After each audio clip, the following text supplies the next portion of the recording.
जय श्री माता जी। परम पूज्य श्री माता जी कृपा करके आप ही का ही ध्यान और मेडिटेशन की मंच पर सारा विश्व की सभी शांत और शुद्ध आत्मा एकत्रित हुआ है। सभी को परम चैतन्य प्रदान कीजिए माँ। हे आदिशक्ति माँ, कृपा करके आप ही ने तो हमें सहस्त्रार से जन्म दिया है। कृपा करके हमारी निर्विचरिता स्थिति, ध्यान की स्थिति प्रदान कीजिए माँ, ताकि हम चैतन्यित रह सके। हे आदिशक्ति माँ, कृपा करके अब सारे देव देवियों के साथ पधारिए और हमें सही दिशा दिखाइए, सही मार्ग में चलने का शक्ति प्रदान कीजिए माँ। परम पूज्य श्री माता जी, आपके श्री चरण कमल पर कोटि कोटि नमन।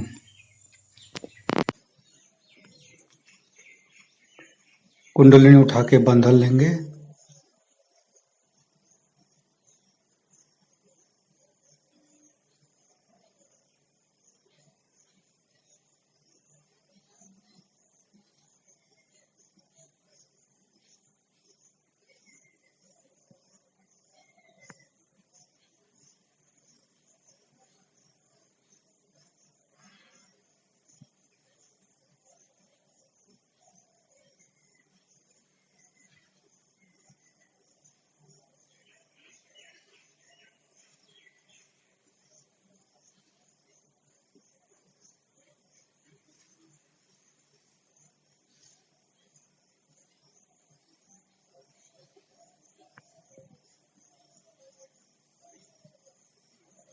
तीनों महामंत्र।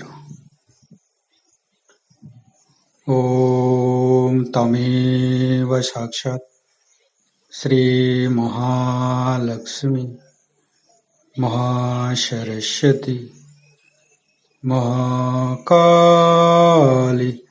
त्रिगुणात्मिका कुंडलिनी साक्षात् श्री आदिशक्ति माता जी श्री निर्मला देव्ये नमो नमः। ओम तमेव साक्षात् श्री कल्की साक्षात् श्री आदिशक्ति माता जी श्री निर्मला देव्ये नमो नमः।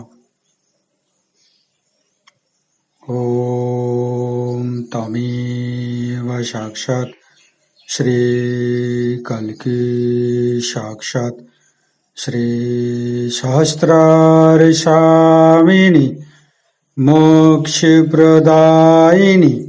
माताजी श्री निर्मला देव्ये नमो नमः। गणेश मंत्र लेंगे। ओम तमेव साक्षात् श्री गणेश साक्षात् श्री आदिशक्ति माता जी श्री निर्मला देव्ये नमो नमः। दोनों हाथ खोल के श्री माता जी के सामने बैठेंगे। माँ के बिंदी को देखते रहेंगे। मन में ध्यान का स्थिति लेके आएंगे।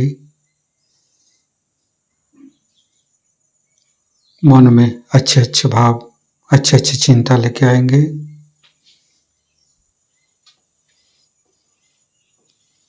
परम पूज्य श्री माता जी,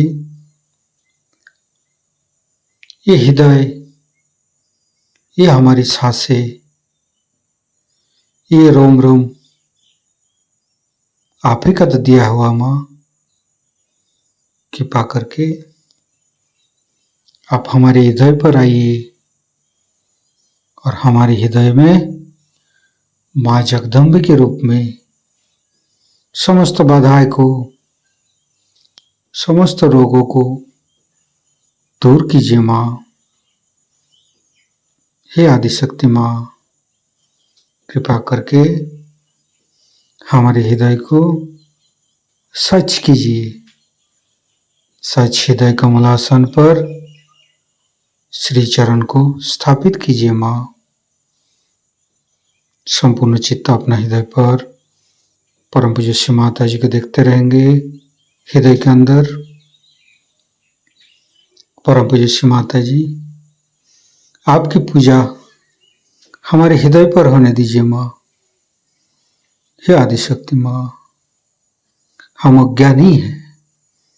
हमारी अज्ञानता के वश में यदि आपकी शान के खिलाफ कोई गलती हुआ हो, कृपा करके आप मुझे क्षमा कर दीजिए माँ। हे आदिशक्ति माँ, हमारे हृदय पर आइए।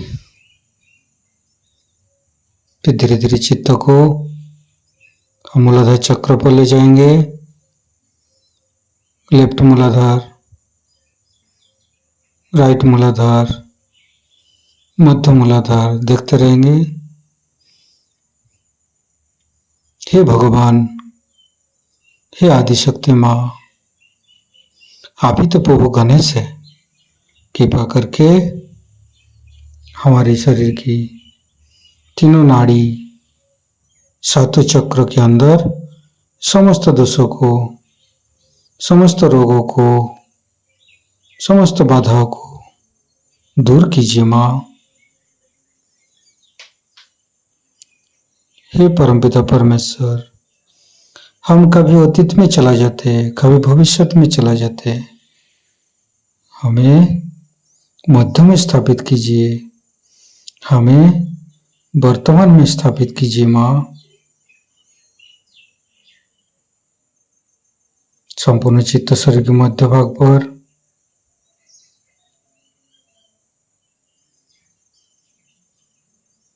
फिर धीरे धीरे चित्त को तीनों स्वादिष्ठान को देखेंगे।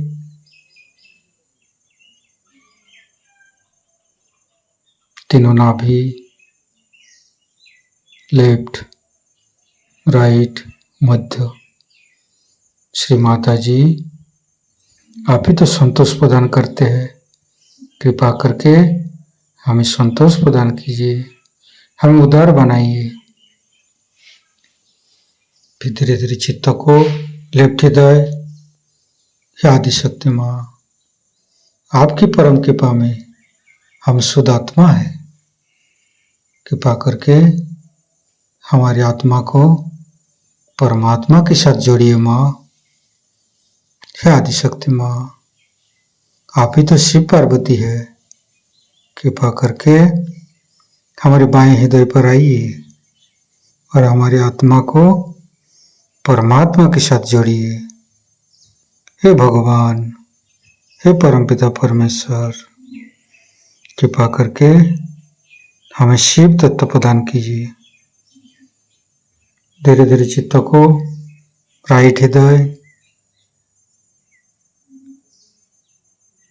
परम पूज्य श्री माता जी आप ही तो सीताराम है।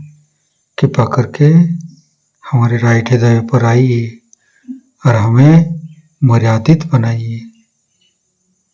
फिर धीरे धीरे चित्त को मध्य हृदय,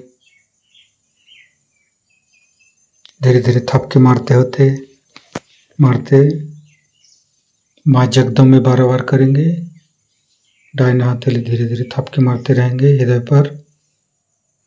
माँ जगदम्बे, माँ जगदम्बे, माँ जगदम्बे, माँ जगदम्बे, माँ जगदम्बे, माँ जगदम्बे, माँ जगदम्बे, माँ जगदम्बे, माँ जगदम्बे, माँ जगदम्बे, माँ जगदम्बे, माँ जगदम्बे। साक्षात श्री आदिशक्ति माता जी श्री निर्मला देव्ये नमो नमः। धीरे धीरे चित्त को विशुद्धि चक्र, तीनों विशुद्धि को देखेंगे।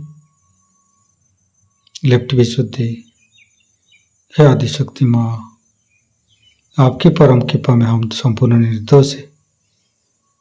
हे परमपिता परमेश्वर, आपकी परम कृपा में हम संपूर्ण निर्दोष है।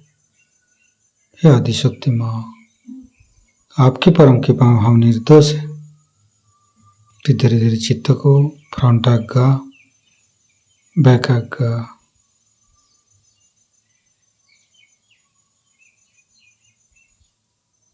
परम पूज्य माता जी, मैंने सबको क्षमा किया, कृपा करके आप भी मुझे क्षमा कर दीजिए। फिर धीरे धीरे चित्त को सहस्त्रार, परम पूज्य माता जी, हमारे अंदर अहंकार पति अहंकार को, ईगो सुपर ईगो को दूर करके हमारी सहस्त्रार को खोल दीजिए माँ। हे आदिशक्ति माँ, हमारी सहस्त्रार पर आइए और हमें निर्विचारिता स्थिति, ध्यान की स्थिति प्रदान कीजिए। हे आदिशक्ति माँ, हमारे ऊपर ऐसी कृपा कीजिए ताकि हम आपकी वाणी को सहस्त्रार से सुन सकूं। संपूर्ण चित्त सहस्त्रार पर परम पूज्य माता जी को अमृत वाणी हम सहस्त्रार से ग्रहण करेंगे।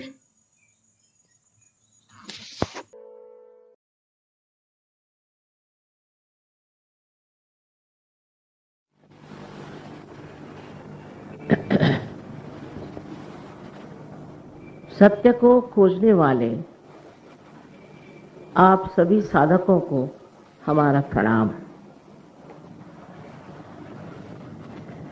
अनेक बार मैंने यही कहा कि सत्य है वो अपनी जगह है, उसको आप बदल नहीं सकते, उसकी आप परिभाषा नहीं दे सकते और उसका वर्णन भी नहीं कर सकते।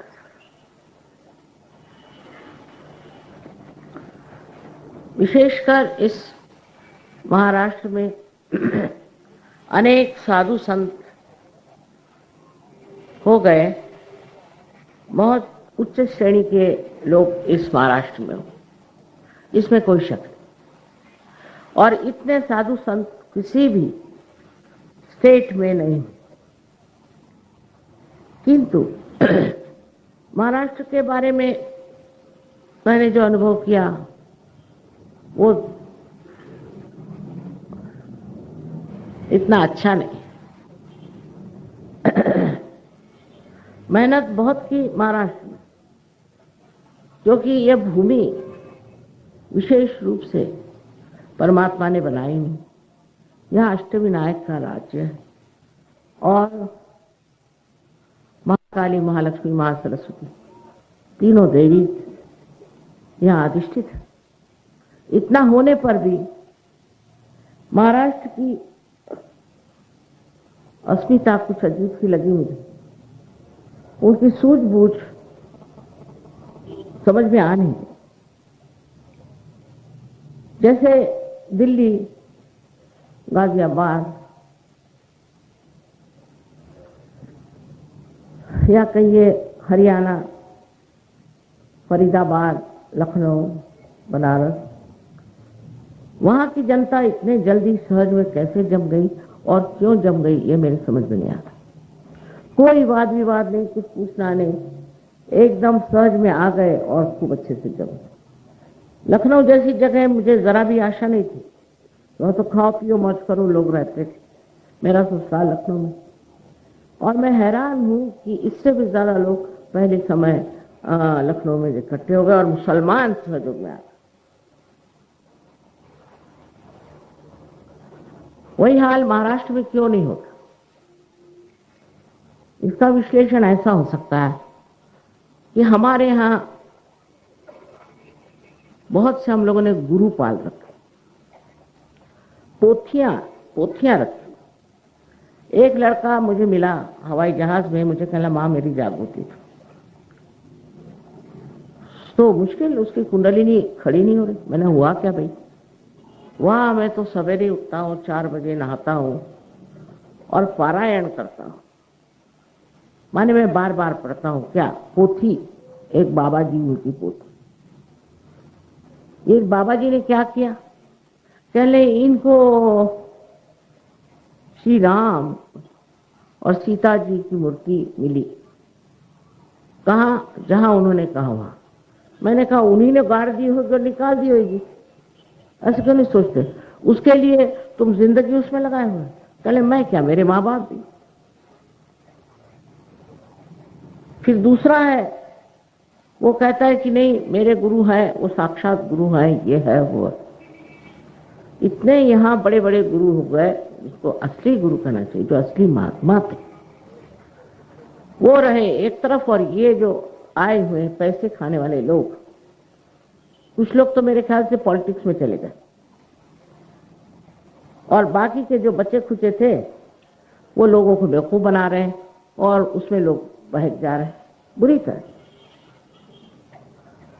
उदाहरण के लिए श्री ज्ञानेश्वर जी, इतनी बड़ी आत्मा, बाप रे, कुछ पूछे नहीं, जैसे को कोई अवतरण था। इस महाराष्ट्र भूमि में पैदा हुआ और उनकी जो हालत हम लोगों ने करी, वही विडंबना आज हम अपने धर्म की यहाँ कर रहे हैं। मैं आज स्पष्ट रूप से कहना चाहती हूँ, क्योंकि मेरा अनुभव ही और हो गया। उनकी इतनी विडंबना करी, उनके पास पैर में पहनने के लिए चप्पल भी, और उनके नाम से पालखी निकालते हैं। बताइए, जिस आदमी के पैर में फोड़े आते थे, गर्मी में चलने से उसकी पालखी निकाल दी, और वो पालखी जिस गांव में जाएगी, उस गांव में गांव जेवण, माने सबको खाना पीना, बस खाना ही पीना। जिस आदमी को खाने पीने को नहीं मिलता था, जिसकी बहन भूखी रहती थी, उसके नाम से खाना पीना हो रहा है, और बड़ा जबरदस्त होता है उसमें कंपटीशन कि उन्होंने ऐसा गांव जीवन किया तो मैं ऐसा गांव जीवन दूंगा। मैं तो यहाँ के एक एक गांव में घूमी हूं और मुझे बड़ा आश्चर्य होता। दूसरी वारकरी पंथ निकला, वो क्या है? पागलपन। कहाँ लिखा उन्होंने कि तुम लोग जूट के कपड़े लख्तर पहन करके, और मराठी में टाल कुटत, टाल वैसे कुटते कुटते आप पैदल 1 महीना वहां जाओ, और वहां एक जो अपने को पुजारी कहलाते हैं, उनका नाम ही बड़वे, माने बड़ौना, माने मराठी में ने बीता, वो किसी का सर पकड़ के उसको तड़ाक से तोड़ते। फिर वो आदमी पगला जाता है, उसको कहते इसको तुरिया दशा आ गई, और ये आदमी जो है ये तो बस भगवान का होगा, बताइए। जब ऐसे 2-4 देखे तो मुझे समझ में नहीं आया। मैंने कहा इस तरह के पाप कर्म ये लोग करेंगे तो कहां जाएंगे? उसके बाद गवर्नमेंट ने ले लिया तो भी क्या। और तीसरी अजीब चीज देखी मैंने कि सर पे तुलसी का पूरा पौधा उसके मिट्टी के सहित और उसके कुंडी के सहित सर पे ले करके और पैदल औरतें मीलों चल के आनंदी जाती। ये किसने बताया? ये कौन से धर्म में? ये श्री ज्ञानदेव जी के इतने बड़े चरित्र पे बहुत बड़ा कलंक हम लोग लगा रहे हैं। इतनी बड़ी बेवकूफियां हम लोग करते हैं जिसकी कोई हद ही नहीं है। इतने महान यहां हुए, क्या यही वजह है कि हम इतने महामूर्ख हो गए? आज मैं इसलिए कह रही हूं कि मेरा जी टूटता है जब मैं देखती हूं कि इस तरह से हम इतने बड़े महान आत्माओं के नाम पर इतनी गंदगी करें।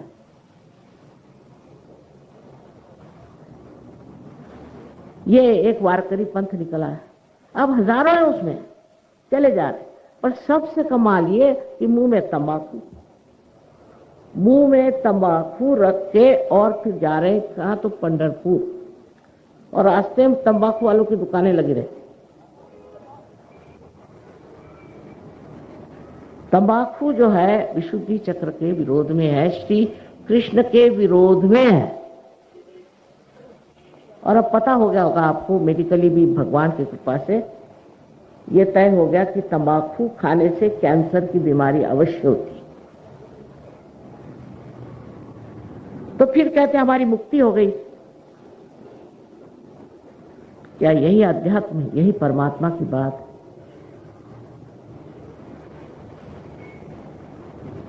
इसी तरह से न जाने कितने ही लोग यहाँ एक साहब थे, मुझे उन पर बड़ा ये लगा कि ये क्या लोगों को ये सत्यानाश कर। तो मैं उनसे मिलने गई, तो नीचे में खाना बन रहा था। तो वहाँ जो ब्राह्मण लोग थे बेचारे खाना बना रहे थे, उन्होंने कहा 2 तो निमोनिया से मर गए और मैं भी मरने वाला हूँ। मैंने कहा क्यों? मराठी में शब्द है ओलितीने, यानी गीले कपड़े से खाना बनाना। तो कहले हम गीले कपड़े से खाना बनाते हैं और वो 5वीं मंजिल में है, यहाँ लिफ्ट नहीं कुछ नहीं, हम ऊपर चढ़ के जाते हैं गिरगांव में और उनको खाना देते हैं। क्या सन्यासी को ये सब शोभा देता है? ये अपने को गुरु कहलाते हैं और इनका रहन सहन देखो, इनके तौर तरीके देखो तो समझ में आता है कि ये पैसे के लालची, औरतों के लालची और बहुत ही नीचे तरह के लोग, और उनके पीछे दीवाने हैं महाराष्ट्र लोग। महाराष्ट्र में रहने वाले, उनके साथ साथ हमारे यूपी के भैया भी खराब हो। अच्छा होता वहीं रहते। फिर एक तरफ तो ये मूर्खता,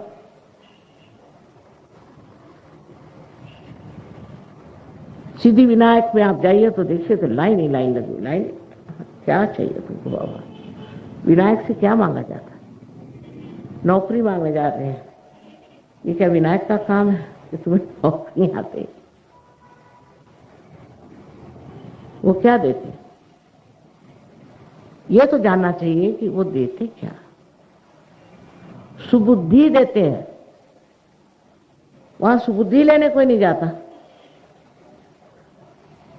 जो लोग परमात्मा की तरफ पैसे के लिए जाते हैं वो कभी नहीं प्राप्त कर सकते आत्मा की शांति और सुख। आत्मा का सुख, उसकी अनुभूति लेने के लिए जो लोग जाएंगे वही असल में भक्त है, वही साधक है। और इस तरह के बेकार के जो लोग काम करते हैं उनको किसी तरह से भक्ति नहीं कर सकते। एक अंत ये है, और दूसरा यहाँ के जो अपने को इंटेलेक्चुअल समझते, जो अपने को बड़े बुद्धिमान समझते, उसमें सरकारी नौकर साहब लोग, पढ़े लिखे कवि, लेखक आदि आदि आदि अनेक, और उसके अलावा यहाँ अंधश्रद्धा निर्मूलन वाले भी लोग बैठे हुए हैं, जिनको खुद ही नहीं मालूम कि श्रद्धा क्या होती है। वो क्या कहेंगे, वो क्या बोलेंगे? तो ये बुद्धि के चक्कर में घूम रहे हैं। अरे ये सब बेवकूफियां हैं, सब गलत बात है, ये है वो है। एक तरफ ये बेवकूफियां ये देखते हैं, एक तरफ वो बेवकूफियां को उसका पालन करते हैं। इसके बीचों बीच सत्य, इसके बीचों बीच पाने का। ज्ञानेश्वर जी को अगर कोई पढ़ता है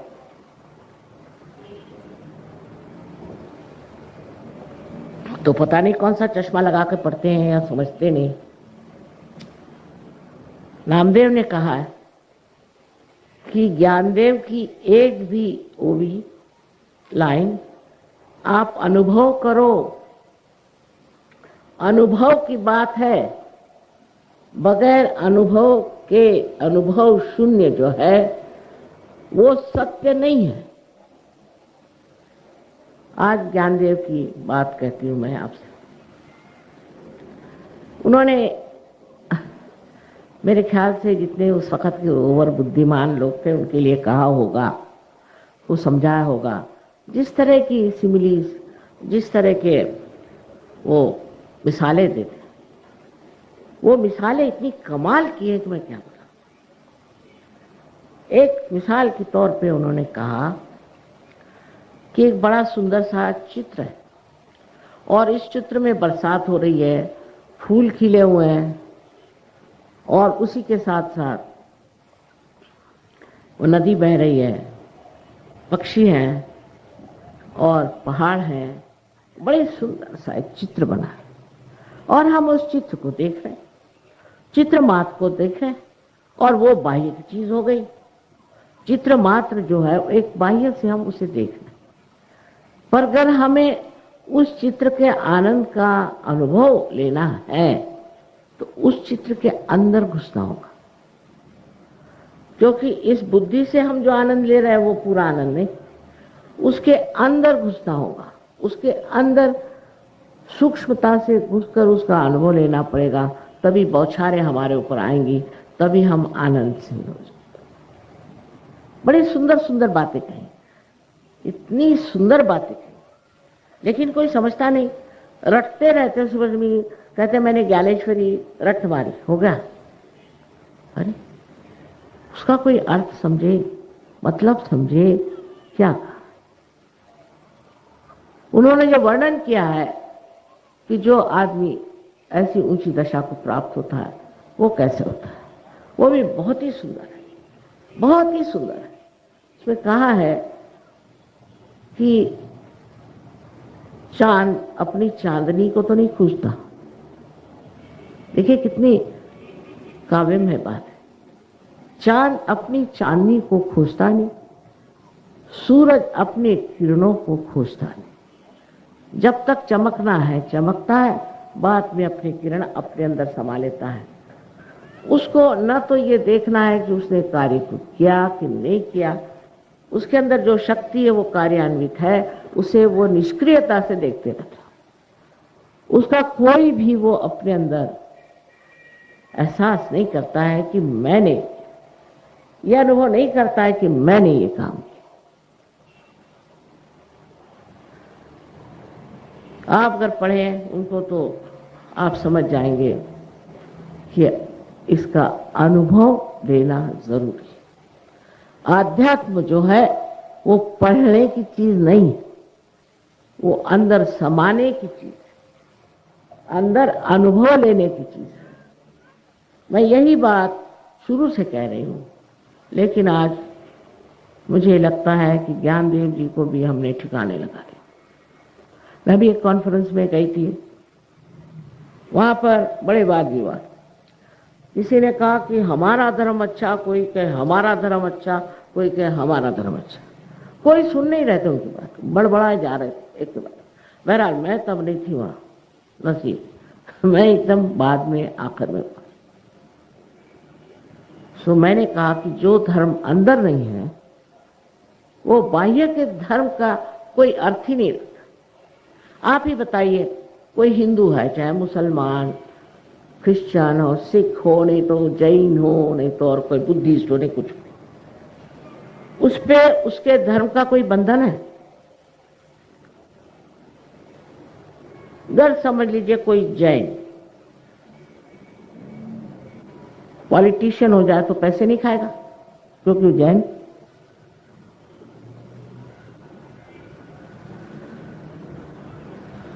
कोई हिंदू बड़ा अपने को हिंदू हिंदू का है, अगर उसको पैसा मिलता है तो क्या अपने देश को बेचेगा? नहीं।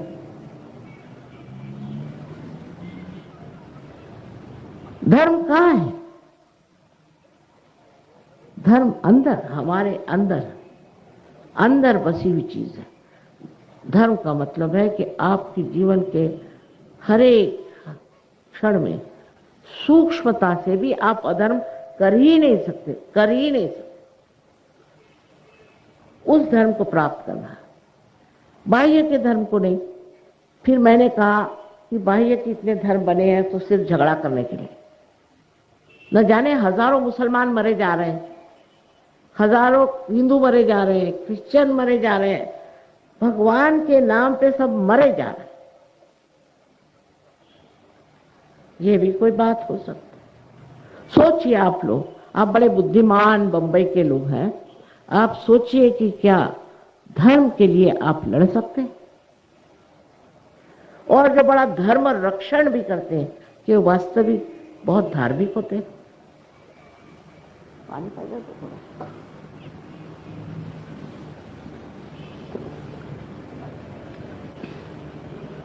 सो मैंने ये बात कही कि साहब रोम में मैंने बात कही कि धर्म एक होता है। विश्व का धर्म अपने अंदर बसा हुआ निर्मल, उसमें कोई कालिमा नहीं होनी चाहिए। वो विश्व का धर्म स्थापित होना चाहिए। तो वहां के जो कैथोलिक चर्च वाले थे वो बड़े घबरा गए। उनका कभी विश्व का धर्म हम नहीं चाहते, हम तो चाहते अलग अलग धर्म, कैथोलिक अलग हो, प्रोटेस्टेंट्स अलग हो, और उसी प्रकार हर एक धर्म अलग अलग अलग अलग हो। मैंने कहा किस लिए? आपस में लड़ने के लिए? आप अलग अलग धर्म क्यों चाहते हैं? नहीं तो आप किस बहाने से लड़ाई करेंगे? अगर एक धर्म हो जाए सारे संसार में तो फिर आप कैसे लड़िएगा? और वो भी एक धर्म जो आपके अंदर जागृत हो गया। उस धर्म की जागृति हुए बगैर कोई भी चीज ठीक नहीं हो सकती।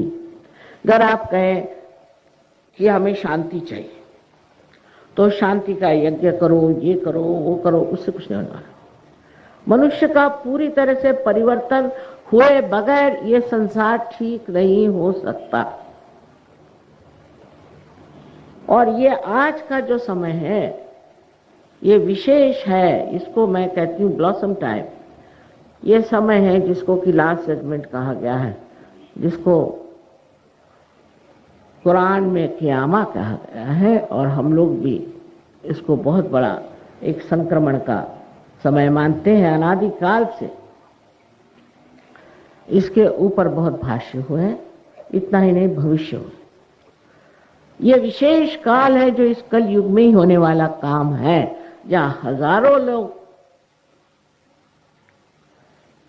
जो है गिरी कंदरों में सत्य को खोज रहे थे उसे पाएंगे।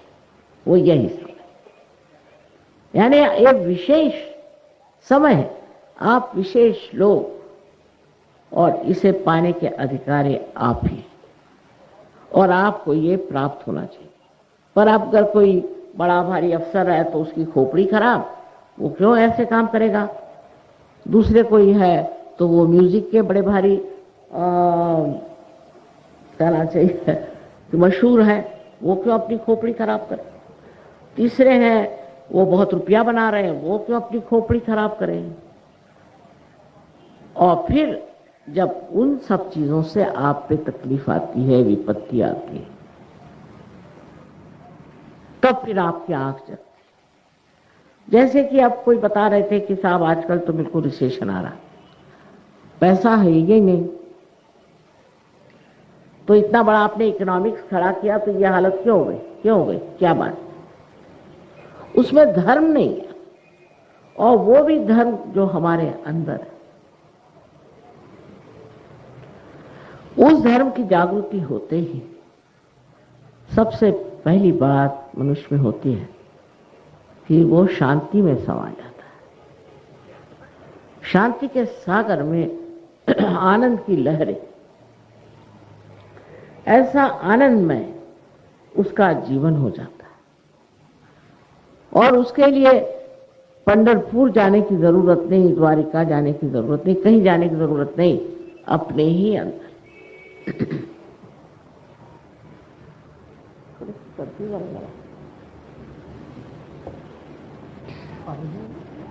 हाँ। अब प्रदेश में तो बहुत काम हो रहा है। रशिया में आपसे चौगुने लोग आते हैं एक एक प्रोग्राम में, मान लीजिए बात को, हमेशा स्टेडियम में प्रोग्राम होता है। अब उन रशियन लोग क्यों आते साहब? वो पूछते हैं कि माँ रशियन पे आपकी कृपा क्यों? मेरी तो कोई ऐसी कृपा नहीं विशेष। लेकिन क्यों आते? क्योंकि कम्युनिज्म की जो आपदाएं हैं, तकलीफें हैं, विपदा हैं, उसको बहुत उठाया हुआ है, उसे परेशान हो। और दूसरी तरफ उनके अंदर किसी भी तरह के ऐसे संस्कार नहीं कि तुम हिंदू हो कि मुसलमान हो कि क्रिश्चियन हो कि ये हो कि ऐसे हो कि वैसे, कुछ एकदम क्लीन स्लेट कहते हैं ना, ऐसे एकदम साफ सुथरे। वो सहयोग में ऐसे बैठे और बैठते साथ जम गए। महाराष्ट्र में ये जरूर है, महाराष्ट्र में ये है कि आप पार हो जाएंगे, वो तो क्षण भर में हो जाते हैं, क्योंकि भूमि ऐसी बड़ी, आपके पूर्व पुण्य बहुत बड़े, तभी आप इस भूमि में पैदा हुए। महाराष्ट्र के भूमि में पैदा होने वाला आदमी न जाने कितने पुण्यों के बाद हुआ।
आज मोरी लाज रखली जो, आज मोरी लाज रखली जो, आज मोरी लाज रखली जो, आज मोरी लाज रखली जो, मोरी विपदा दूर करो, मोरी विपदा,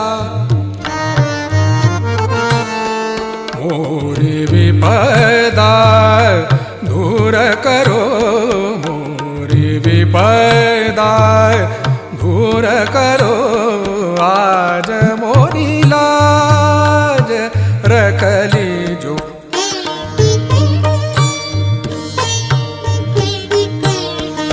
आज मोरी लाज रखली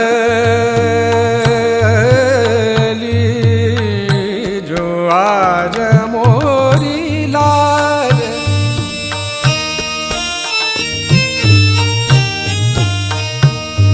मोरी लाज, मोरी लाज, आज मोरी लाज रखली जो, मोरी लाज, मोरी लाज, मोरी लाज रखली जो, आज आज मोरी लाज रखली जो, आज मोरी लाज,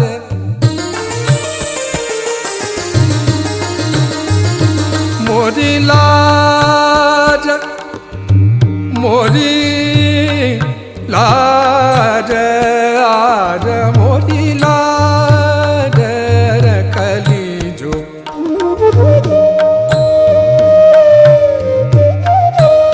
मोरी लाज रखली जो, मोरी मोरी लाज आज मोरी लाज रखली जो आज मोरी लाज रखली जो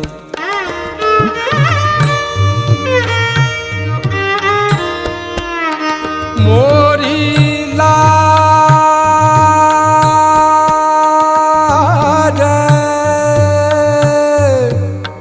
मोरी लाज रखली जो आज मोरी लाज रखली जो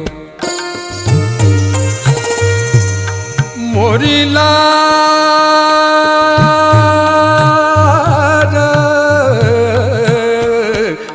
गौरी नंदन हे दुख भंजन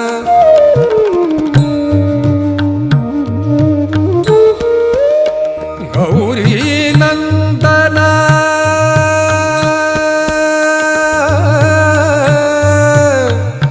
गौरी नंदन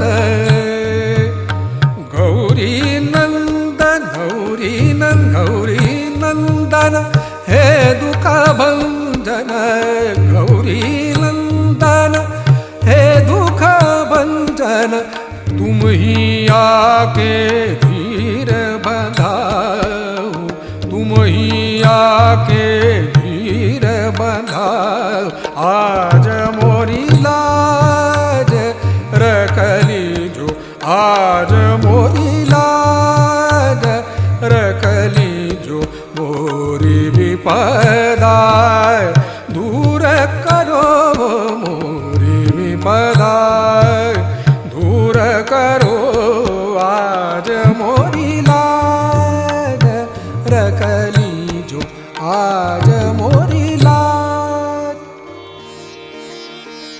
ओम त्वमेव साक्षात् श्री गणेश साक्षात् श्री आदि शक्ति माता जी श्री निर्मला देवी नमो